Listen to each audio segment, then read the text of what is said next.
آپ صلی اللہ علیہ وآلہ وسلم نے ارشاد فرمایا کہ اے ابو ہریرہ، جو چیز تجھے نفع دے اس کے لیے خوب کوشش کرنا، کاہلی نہ کرنا، سستی نہ کرنا، اور پھر اللہ سے مدد طلب کرنا، اور پھر اگر وہ نتیجہ نہ آئے جو تم چاہتے تھے تو کہنا جیسے اللہ کی رضا، اس کی رضا میں خوش ہو جانا، اگر مگر نہ کہنا، کیونکہ اگر مگر شیطان کا دروازہ کھول دیتا ہے۔ اور یہ حدیث بہت ہی کریٹیکل ہے۔ ہم اکثر بہت سارے کام تقدیر پر چھوڑ دیتے ہیں، جبکہ ہمارے نبی پاک کا ارشاد ہے کہ اس کام کے لیے جو آپ چاہتے ہو خوب کوشش کرو، کاہلی نہ کرنا، سستی نہ کرنا۔ اور پھر آپ صلی اللہ علیہ وآلہ وسلم نے ارشاد فرمایا کہ اللہ تعالیٰ کے 99 نام ہیں، یعنی 1 کم 100، اور جو انہیں یاد کر لے گا وہ جنت میں جائے گا۔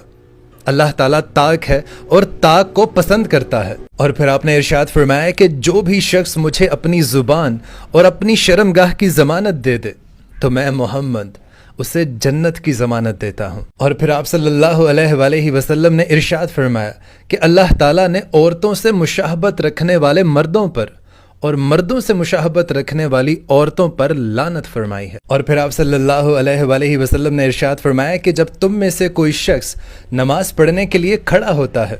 تو شیطان آ کر اس کی نماز میں شبہ پیدا کر دیتا ہے، اور اسے یہ بھی یاد نہیں رہتا کہ اس نے کتنی رکعتیں ادا کر لی ہیں۔ اگر تم میں سے کسی شخص کو ایسا اتفاق ہو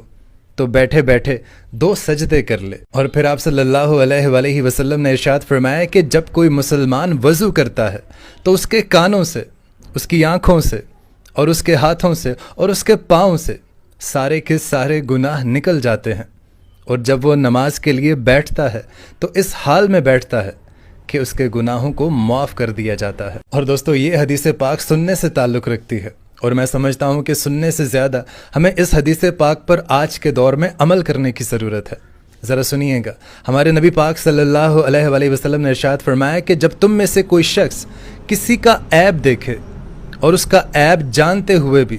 اس شخص کی پردہ پوشی کرے، یعنی اسے کسی اور کو نہ بتائے، اس کی رسوائی نہ کرے، لوگوں میں اس کو عام نہ کرے،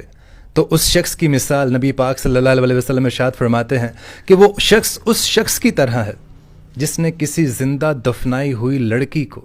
نئی زندگی بخشی ہو۔ سبحان اللہ۔ اور پھر دوستو، آپ صلی اللہ علیہ وآلہ وسلم نے ارشاد فرمایا کہ تم قیامت کے روز سب سے بدترین شخص